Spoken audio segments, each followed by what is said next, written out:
Dhaka Sylhet 6 lane প্রকল্পের আন্ডারে বিশাল কর্মযজ্ঞ ইতিমধ্যেই দৃশ্যমান হয়েছে ৬ লেন। আমরা দেখতে পাচ্ছি ঠিক ব্রাহ্মণবাড়িয়ার বিশ্ব রোডের পর কুট্টাপাড়ার পর থেকে এই বাড়িউড়া বাজার থেকে শুরু করে মাধবপুর পর্যন্ত যেদিকে চোখ যাচ্ছে ততদূর পর্যন্ত দৃশ্যমান হয়েছে ৬ লেন। এছাড়াও বাড়িউড়া বাজারে কিন্তু এখন চেনাই যাচ্ছে না, কেননা যেহেতু জমি অধিগ্রহণ করা হয়েছে এবং পাশাপাশি স্থাপনাগুলো উচ্ছেদ করা হয়েছে।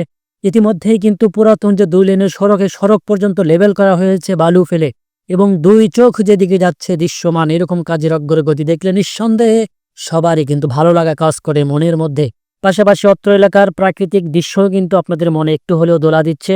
চারিদিকে সবুজ মনোরম পরিবেশ, যেহেতু কৃষকরা জমিতে ধান ফসল ফলিয়েছে এবং কিছুদিন পরে আরেকটি রূপ ধারণ করবে, তখন করবে সোনালী ফসল। আমরা কিন্তু বরাবরই আপনাদের মাঝে আপডেট দেই। এই আপডেটের সময় একেকটি সময় একেক রূপ ধারণ আমরা ভিডিওর মাধ্যমে আপনাদের তুলে ধরি। বিশেষ করে যারা প্রবাসী থাকেন তারা কিন্তু একটু হলেও তাদের মনে ভালো লাগা কাজ করে। দর্শক, আমরা দেখতে পাচ্ছি কিছুদিনের মধ্যে এই অংশে হয়তোবা ঢালাই বা কার্পেটিং এর কাজটি শুরু হয়ে যাবে।